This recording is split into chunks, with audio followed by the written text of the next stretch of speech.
para la gloria del que vive por los siglos de los siglos, para esa audiencia tan preciosa. Amigo eterno. No hay otro amigo como Él. Jesucristo es el mejor amigo.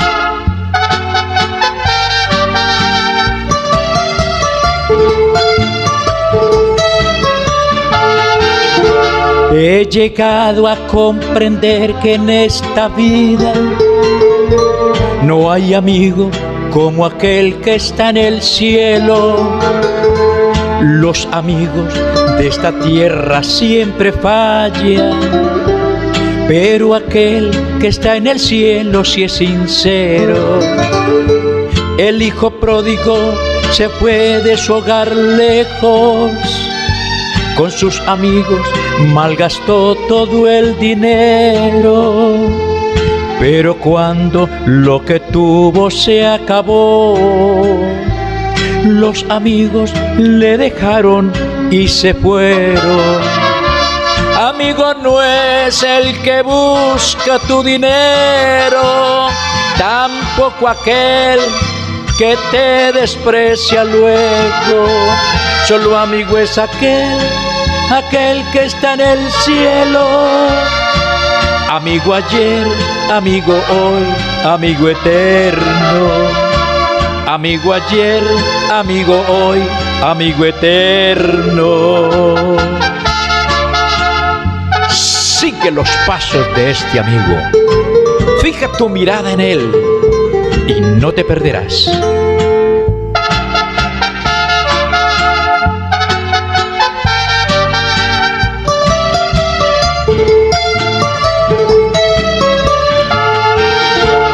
Cuando tienes salud y hay dinero, los amigos se consiguen donde quiera. Pero cuando estas cosas se te acaban, los amigos de tu lado parten luego. Oye amigo, acepta hoy a Cristo. Él quiere ser tu amigo y compañero, y cuando estés en las moradas eternas, estarás con este amigo allá en el cielo. Amigo no es el que busca tu dinero, tampoco aquel que te desprecia luego. Solo amigo es aquel que está en el cielo. Amigo ayer, amigo hoy, amigo eterno. Amigo ayer, amigo hoy, amigo eterno. Amigo no es el que busca tu dinero, tampoco aquel que te desprecia luego. Solo amigo es aquel que está en el cielo. Amigo ayer, amigo hoy, amigo eterno. Amigo ayer, amigo hoy, amigo eterno.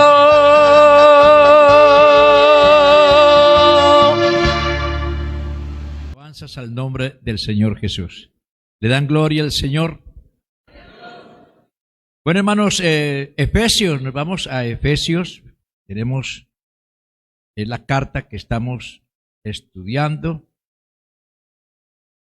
y vamos a leer en el capítulo 4 unos versículos para iniciar nuestra meditación en esta noche. Dice así la palabra del Señor: yo pues preso en el Señor, os ruego que andéis como es digno de la vocación con que fuisteis llamados, con toda humildad y mansedumbre, soportándoos con paciencia los unos a los otros en amor, solícitos en guardar la unidad del Espíritu en el vínculo de la paz, un cuerpo y un espíritu, como fuisteis también llamados en una misma esperanza de vuestra vocación. Un Señor, una fe, un bautismo, un Dios y Padre de todo, el cual es sobre todos y por todos y en todos, para que cada uno de nosotros fue dado la gracia conforme a la medida del don de Cristo, por lo cual dice, subiendo lo alto, llevó cautiva la cautividad y dio dones a los hombres. Siéntense, por favor, hermanos. Gracias al Señor. Bueno, quedamos el martes en unas palabras. Vamos a ver si ese ramo no obstruye la...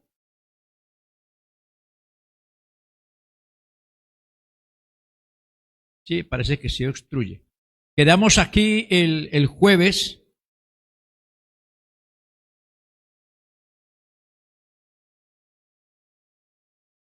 Habíamos comentado el enorme privilegio que tenemos de parte de Dios de ser escogidos, elegidos en Cristo.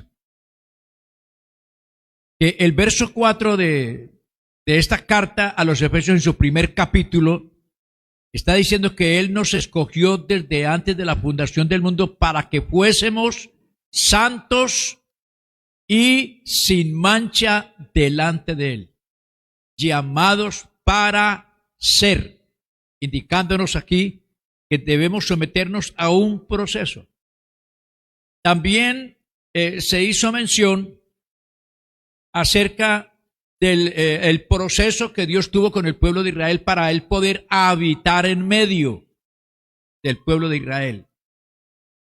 Que hubo necesidad de que se lavaran, que se limpiaran, que se santificaran por 3 días, porque Dios venía a habitar en el monte en primera instancia. En segunda instancia mandó hacer un tabernáculo, capítulo 25 del libro de Éxodo en adelante. Dios pide una ofrenda al pueblo para hacer un tabernáculo donde Él pueda habitar en medio del pueblo, habitar en medio de esta nación. Pero que por la dureza de corazón, por haberse rebelado y protestado por la ausencia de Moisés, adoraron un becerro y Dios se enojó, hubo una mortandad y el tabernáculo, dijo Dios, yo no habitaré en medio de Israel. Por lo tanto, el tabernáculo fue erigido fuera del campamento por causa de la rebelión que ellos tenían por ser duros de servicio. Todo esto tenía un propósito, señalando un propósito, el lugar donde Él habitaría. También estuvimos comentando acerca de los que estaban allí laborando, cómo Dios llenó con sabiduría especial para hacer toda obra de arte, para poder realizar, organizar el tabernáculo en el desierto. Necesitó de 2 personas especiales y un equipo de trabajo que anexó a estas personas para que pudieran hacer la labor. Hablamos también que después pasó la morada de Dios al templo de Salomón y que Salomón en su meditación, en su reflexión acerca de la grandeza, la inmensidad de Dios, que él dice, los cielos de los cielos no te pueden contener, cuanto menos esta casa que yo he edificado. Los cielos de los cielos, haciendo referencia también al Salmo número 8, donde Dios habla a través de este salmista, diciendo, cuando miro los cielos, obra de tus manos, la luna y las estrellas que tú formaste, digo, ¿qué es el hombre para que tengas de él memoria y lo visites? Y cuando se compara todo esto de la grandeza del universo de toda la creación, comenzamos a entender que mucho más grande que el mismo universo es Dios. Y si este Dios es tan grande que ni los cielos de los cielos lo pueden contener, entonces, ¿dónde va a habitar? Él no habita en casas hechas por manos humanas, dice Pablo, cuando visita a Atenas en el capítulo 17 del libro de los Hechos de los Apóstoles. Cuando ve las inscripciones a los santuarios y encuentra una inscripción que dice al Dios no conocido. Pablo dice, al que vosotros adoráis sin conocerle es al que yo os anuncio. El Dios que hizo los cielos y la tierra no habita en templos hechos por manos humanas. Pero Dios había prometido que tendría un pueblo escogido antes de la fundación del mundo, antes de la creación. Él ya se había propuesto de que iba a tener un pueblo para él. Y no cualquier pueblo. Empezando con Israel. Israel fue un medio para que nosotros también alcanzásemos esa gracia. Entonces ahora viene Cristo. Cristo se convierte en el tabernáculo de Dios aquí en la tierra, entre los hombres. Dios habita en Cristo. Dios está en Cristo reconciliando al mundo consigo mismo. Alabanzas al Señor. Dios a través de Cristo interactuando con el hombre, dándole consolación, aliviando sus penas, quitando sus enfermedades, calmándole el hambre, mostrando su perdón, su gracia salvadora y diciéndoles que Él ha venido a buscar y a salvar lo que se había perdido. A su nombre sea la gloria. Entonces, el misterio que había estado escondido por siglos y siglos, de que Dios iba a habitar con el hombre, cosa que es imposible, que para los patriarcas, para los profetas, para los hombres de Dios del Antiguo Testamento, eso era imposible, de que Dios pudiera habitar con el hombre y mucho más en el hombre. Pero todo eso se hace posible mediante la obra del Calvario, mediante la redención que Cristo hace, dando su vida por el pecador en la cruz del Calvario. A través de la predicación del Evangelio, entonces comienza el llamamiento y la selección de un personal, personas que iban a creer en Él, que iban a confiar en Él. Y todo aquel que iba creyendo en Él, entonces para él había un proceso, el arrepentimiento, la conversión, el bautismo en agua y el bautismo del Espíritu Santo. Los primeros eran preparatorios porque era necesario que el templo donde él iba a habitar fuera santo. Entonces en el llamamiento dice el apóstol que aquellos que él llamó, a estos también santificó, y a estos que santificó, a estos también justificó. A cada uno de nosotros, cuando Dios nos fue llamando, si usted fue llamado por Dios, porque esto es lo que yo entiendo, llamado por Dios. Usted no está aquí porque lo obligaron o porque le prometieron yo no sé qué. Yo no creo que usted esté aquí interesado porque quiere casarse. Yo no creo que usted tenga otro interés de por medio, sino ser salvo. Amén. Entonces, si ese es su interés y Dios tocó su corazón y ya entregó su vida a Dios, entonces usted se encuentra entre los elegidos, entre los escogidos. Y que esa elección no fue ahora nomás, hace 2 años o 3 años. Eso se hizo antes que el mundo fuera. Por eso somos bendecidos. Por eso somos privilegiados. Esto no es cualquier cosa. Esto es mucho más grande que ganarse el baloto. Alabanzas al nombre del Señor Jesús. A una vez se le da tristeza. El el martes, mientras yo aquí estaba hablando la palabra, allá atrás había gente chateando y conversando. Hermano, esa actitud irreverente, dando a entender que no le interesa el llamado de Dios. Dando a entender con eso que Dios no tiene la razón. Con esa actitud está diciendo, no, es que yo soy más importante y yo me creo superior a Dios. Y cuando uno se cree superior a Dios, entonces uno no acepta nada de parte de Dios. Pero cuando Él es superior en todo, entonces yo acepto humildemente el ofrecimiento que Él me da. A su nombre sea la gloria. Porque Él quiere que no seamos arrogantes. Él quiere la salvación de todos. Amén.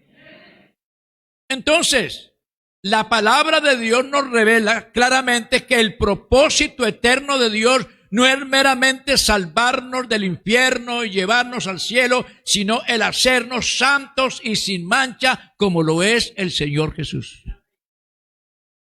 Hermano, porque tenemos que parecernos a Él, no solamente, yo no creo que sea físicamente, que vamos a parecernos a Él, a la imagen de Él, sino que esto tiene que ser en santidad, en perfección.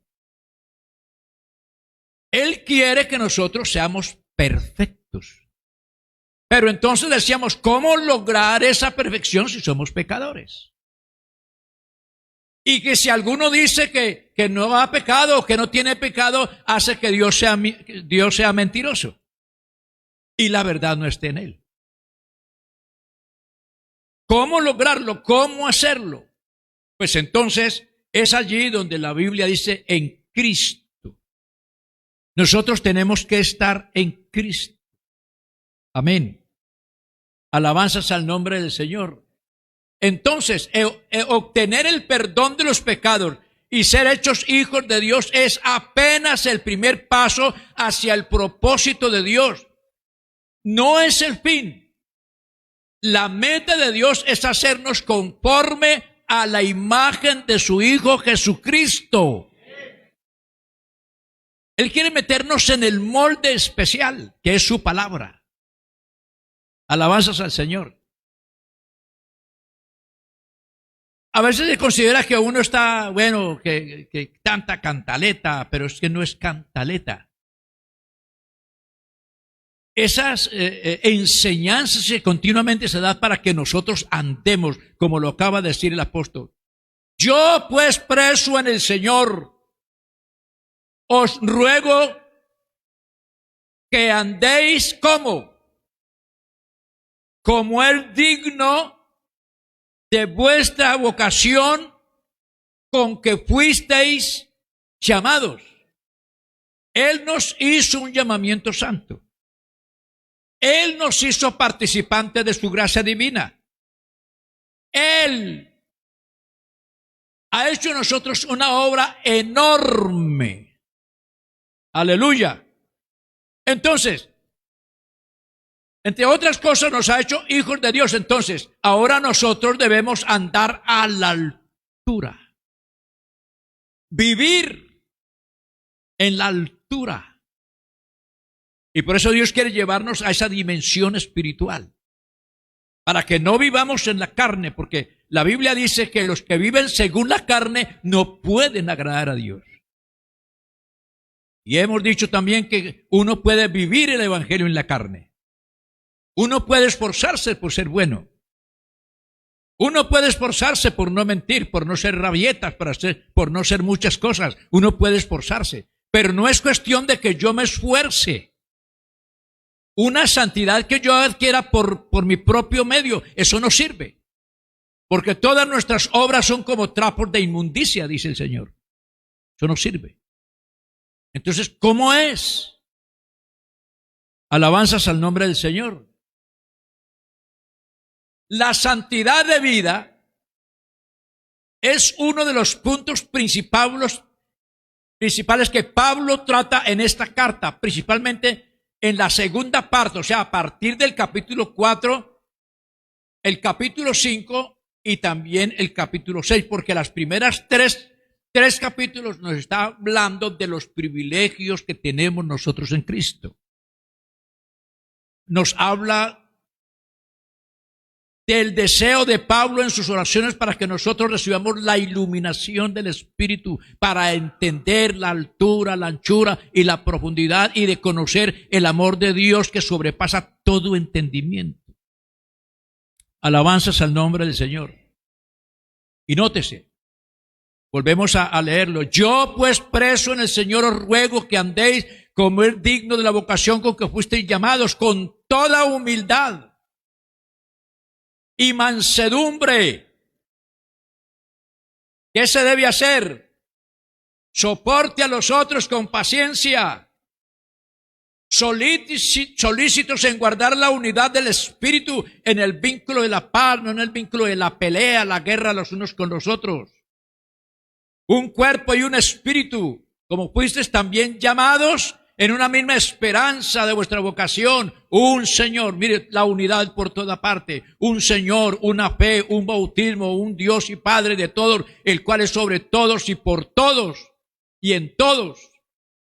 Pero a cada uno de nosotros fue dada la gracia conforme a la medida del don de Cristo, por lo cual dice, subiendo a lo alto, llevó cautiva la cautividad y dio dones a los hombres. Alabanzas al Señor. Y a partir del capítulo 5, versos 25 y 27, declara que Cristo, por su sacrificio y mediante la palabra, se ha propuesto presentarse a sí mismo una iglesia gloriosa que no tuviese mancha, ni arruga, ni cosa semejante, sino que fuese santa y sin mancha. Amén. ¿Cómo lograrlo? ¿Cómo hacerlo? Porque si no tenemos esas cualidades, no podemos estar allá. La Biblia dice que en el cielo no entrará ninguna cosa inmunda o que hace abominación y mentira. Porque Dios es santo. Y ahora entendamos que nosotros vamos a vivir con Dios. Alabanzas al Señor. Porque el propósito es de Dios y el propósito de Dios es en Cristo.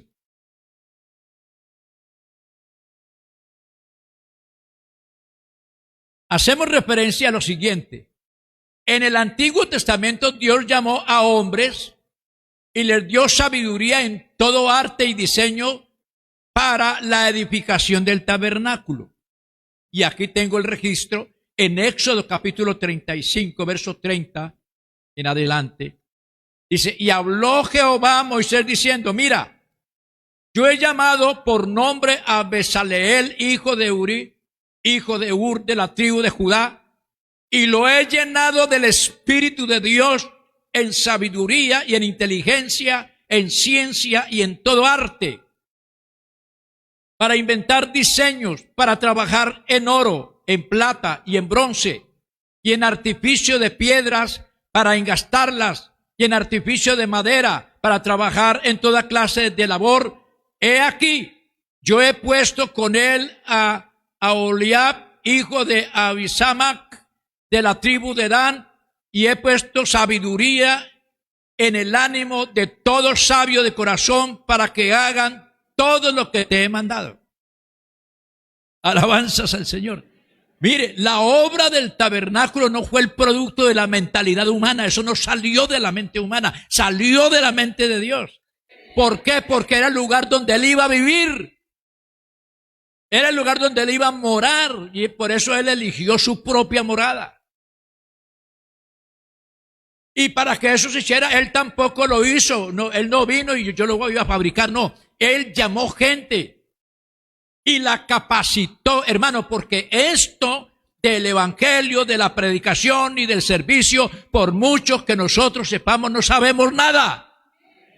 Aquí hay que permitir que el Espíritu Santo tome las riendas. Y ustedes son una cantidad de piedras preciosas a quienes hay que darle forma para que adornen el templo nuevo que Él está fabricando. Gloria a Dios.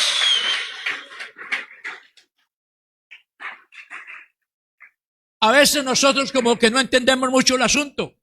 El tabernáculo de reunión, el arca del testimonio, el propiciatorio que está sobre ella y todos los utensilios del tabernáculo, la mesa y los utensilios, el candelero limpio y todos sus utensilios, el altar del incienso, el altar del holocausto y todos sus utensilios, la fuente y su base, los vestidos del servicio, las vestiduras santas para Aarón, el sacerdote, las vestiduras de sus hijos para que ejerzan el sacerdocio, el aceite de la unción y el incienso aromático para el santuario, dice, harán conforme a todo lo que te he mandado. Eso salió de la mente de Dios. El vestido para los sacerdotes, que era de obra primorosa. Yo creo que un vestido de, por ejemplo, del sumo sacerdote, eso hoy en día costaría millones de dólares. Y el vestido de los hijos, de los sirvientes, los sacerdotes allí, esos vestidos, hermano, costarían hoy una fortuna inmensa. Solamente lea la cantidad de piedras preciosas y material único que Dios eligió para que se hiciera. Alabanzas al nombre del Señor. A su nombre sea la gloria. A su nombre sea la gloria. Y todo esto estaba indicando, es que a mí me gusta vivir así, en un lugar así. Y aparte de eso, lo santificó. Cuando usted entra al libro del Levítico, usted comienza a mirar cómo Dios comienza a santificar por medio del sacerdote. Alabanzas al Señor. Ahora bien, nosotros somos el tabernáculo de Dios, templo de Dios, morada de Dios en espíritu. Ese amén está muy desalentado, pero hermano, que nosotros seamos templo. Hermano, si nosotros somos templo y Él, para vivir aquí en la tierra, en el pueblo de Israel, hizo un tabernáculo de tal magnitud, de tal altura, entonces, ¿cómo somos nosotros delante de Él? ¿Qué valor tenemos nosotros? Hermano, eso es para pensarlo, para ver si andamos un poquito mejor. Alabanzas al Señor. ¿O ignoráis que vuestro cuerpo es templo del Espíritu Santo, el cual está en vosotros, el cual tenéis de Dios, y que no sois vuestros? Porque habéis sido comprados por precio. Glorificad pues a Dios en vuestro cuerpo y en vuestro espíritu, los cuales son de Dios.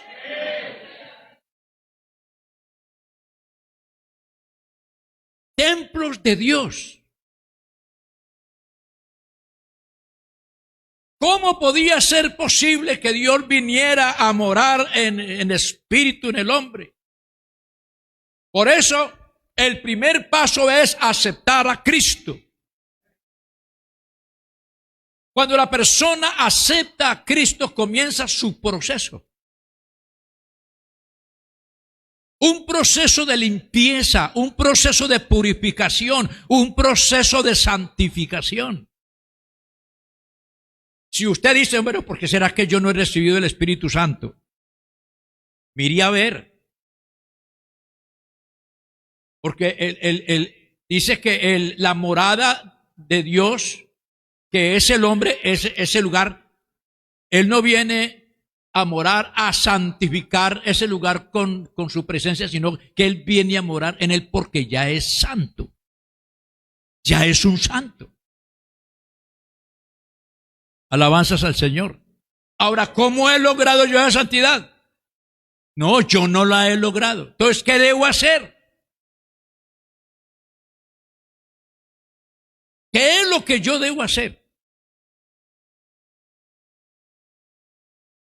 Vea. Y eso que subió, dice el apóstol aquí en el capítulo 4 que ya leímos, y eso que subió, ¿qué es? Sino que también había descendido primero a la parte más baja de la tierra. El que descendió es el mismo que también subió por encima de todos los cielos para llenarlo todo. Y él mismo, aquí está, igual que en el Antiguo Testamento, para formar el tabernáculo necesitó unos hombres para que hicieran la obra de arte primorosa. Igual, Y Él mismo constituyó a unos apóstoles, a otros profetas, a otros evangelistas, a otros pastores y a otros maestros. ¿Para qué? A fin de perfeccionar a los santos para la obra del ministerio, para la edificación del cuerpo de Cristo, hasta que todos lleguemos a la unidad de la fe y del conocimiento del Hijo de Dios, a un varón perfecto, a la medida de la estatura de la plenitud de Cristo. ¡Gloria a Dios!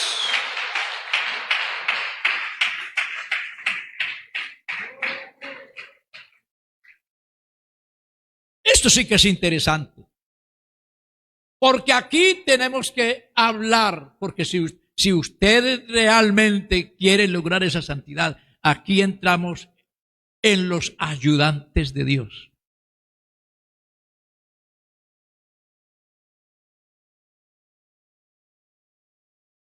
Yo tengo que estar lo primero, para que comiencen a haber frutos de justicia. Frutos de santidad, frutos del Espíritu. Yo tengo que tener a Cristo en mi corazón. No solamente tengo que tener a Cristo, sino que yo tengo que estar en Cristo. Y cuando hablamos de estar en Cristo, entonces se presenta el proceso. Uno, que significa nacer de nuevo. De modo que si alguno está en Cristo, nueva criatura es, las cosas viejas pasaron. ¿Y ahora qué? Todas son hechas nuevas.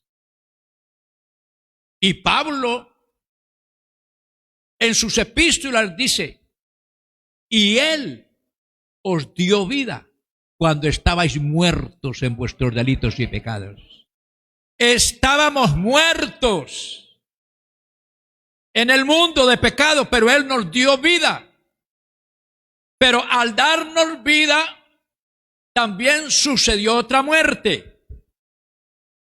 Y es la muerte del hombre de pecado, de la naturaleza pecaminosa. Si pues habéis resucitado, esa es la pregunta que hace Pablo, si de verdad usted, eso quiere decir, ¿de verdad usted murió? Si murió, dice Romanos capítulo 6, del verso 3 en adelante, fue porque usted murió en Cristo. Y si murió en Cristo, fue sepultado con Cristo. Y si fue sepultado con Cristo, resucitó con Él. ¿Para qué? Para vivir una vida nueva. Una vida diferente. Es donde tiene que aparecer lo que la Biblia llama fruto del Espíritu en Gálatas capítulo 5, como del verso 22 en adelante. Tiene que aparecer, comenzar a aparecer la vida nueva. Tiene que dejarse ver. Tiene que dejarse sentir. Alabanzas al Señor. A su nombre sea la gloria. Esas personas que Dios coloca en la iglesia, hablemos un poquito porque ya el tiempo se nos acabó, y a veces el creyente no quiere, porque el creyente tiene ese problema prácticamente como lo era el pueblo de Israel. Cada rato se rebelaban. El pueblo de Israel cada rato se rebelaba. Dios dice, 10 veces me han tentado. Déjame, yo los acabo de una. Pero Moisés dice, no, Señor, ¿cómo va a ser eso? ¿Qué van a decir las naciones? ¿Qué va a decir los egipcios? Que usted no fue capaz de llevar este pueblo a la tierra que usted les prometió. Porque eran así. Así pasa en la congregación. Usted lee las cartas apostólicas y usted encuentra que cada rato hay una escaramuza en el interior. Algo se presenta. Hay alguien que está por allí poniendo problemas. Y eso es precisamente porque el creyente no se deja meter en el molde de la palabra para ser formado. Y muchas veces, porque Resulta que las congregaciones, hablemos a nivel congregacional, las congregaciones son sometidas digamos, a ese proceso de formación. El creyente individualmente es sometido, igual que la congregación, sometidos a esos procesos. Y por eso los cambios de pastores impactan en el momento, porque cada pastor tiene un ministerio diferente. Pero el creyente que no sabe, entonces se queja. Porque usted no sabe por dónde va el agua al molino.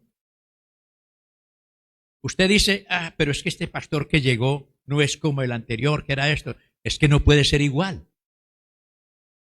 No se puede comparar. Porque él tenía una forma, él tenía un ministerio, él tenía una forma de ser diferente. Y yo soy diferente. Claro, entonces llegó el hermano Albert y dice, no, pues es que este pastor, vea, ese pastor no visita a nadie. Y comienzan las murmuraciones. Es que ese pastor tal cosa. Es que ese pastor tal cosa. Y tiene que ser así, porque es que yo no soy igual al otro. Y no puede ser. Y va a venir otro que va a ser diferente. De pronto así, desde la mañana y toda la semana va a estar allá en su casa tomando tinto y hablando con ustedes, charlando con ustedes, va a ser diferente. Pero prepárese que después viene otro y después va a ser el problema. ¿Por qué? Porque nunca están contentos, nunca están satisfechos. Siempre habrá una crítica. ¿Por qué? Porque no se reconoce que el ministerio pastoral es diferente y que Dios tiene propósitos. Yo a veces me pregunto, realmente yo digo, oiga, verdad, yo no visito a nadie. Pero yo no era así. Yo digo, bueno, ¿qué me pasó aquí en la central? Porque yo no era así. Y yo hago planes, voy a hacer esto y no me sale, no me da. Digo, Señor, yo no sé cómo es esto, qué es lo que está pasando conmigo. Pero resulta que detrás de esto yo creo que Dios sí tiene un propósito y mucho cuidado con eso. Gloria al Señor, porque a mí lo que digan me resbala. Sí, eso a mí no me ofende nada, hermano. Yo aprendí que nada me ofende. Gloria al Señor. Nosotros aprendimos eso hace muchos años. Alabanzas al nombre del Señor. Hermano, yo no sabía nada de doctrina. Yo era un predicador fogoso. Yo era de los que me recorría la plataforma y gritaba y bueno, todo eso. Hermano, a mí me gustaba el ambiente, estar en la calle, hermano. Ustedes me veían predicando en la calle, visitando a los hermanos, metido en todo, mejor dicho, y el que no me corría, pues venga para acá, yo le jalo las orejas. Y de un momento a otro hubo un cambio, el tremendo, y me dio por la doctrina y le dije, Señor, enséñeme para poder enseñar.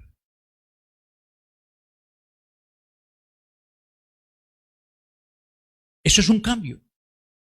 Eso es una forma. Entonces, si el creyente no entiende que él puso por allí unos pastores, unos maestros, porque aparte de esto, que Dios le da la sabiduría a uno, le da el entendimiento para que pueda dar las enseñanzas correspondientes. Aparte de eso, el Señor dice, bueno, usted necesita un equipo de trabajo. Y uno le dice al Señor, bueno, Señor, prepáreme porque vamos a trabajar aquí, bueno, y vamos a elegir, y nombramos el grupo de trabajo. Pero qué problema. Vea, nombraron los mismos. Ese es de la rosca. Ese es esto, ese es aquello. Y a mí me dejaron aquí plantado. Y comienza el run run y el problema allá, porque nunca se está satisfecho. Y esos que se nombraron, algunos lo hacen bien y otros no quieren hacerlo bien. Pero es la oportunidad que Dios nos da. Cada uno rendirá cuenta por su trabajo. Pero ese grupo de trabajo, esos hermanos están puestos para ayudar al pastor a formar el resto de la comunidad.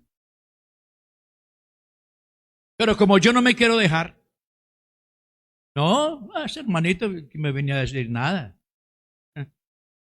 ¿Cierto? Y los comentarios, y es que, no, ese hermanito que va es tan maluco que predica, tan maluco que habla.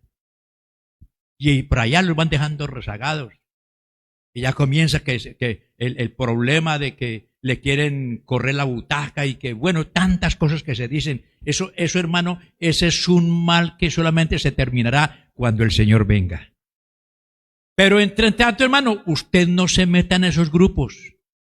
En el grupo de los criticones, en el grupo de los traicioneros, en el grupo de los insubordinados. Métase en el grupo de aquellos que se están dejando moldear por la palabra de Dios para entrar en el reino de los cielos. ¡Aleluya! Bueno, todavía nos queda un pedacito. Acerca de esto de la santidad hay mucho que decir. Porque todo eso tiene que ver con la santidad. Porque un santo no hace eso. Un verdadero santo no hace. Por eso nos llama a que seamos humildes, mansos, obedientes, sujetos los unos a los otros, reconociendo la autoridad que hay. Amén. Y si nosotros nos privamos de todo eso, nos metemos en el molde, nos dejamos meter en el molde, así esté muy estrecho, así talle mucho. Pero hermano, es lo que Dios quiere. Ninguna disciplina al presente parece ser causa de gozo, pero después trae mucho beneficio a los que en ella son ejercitados. Démosle gracias al Señor.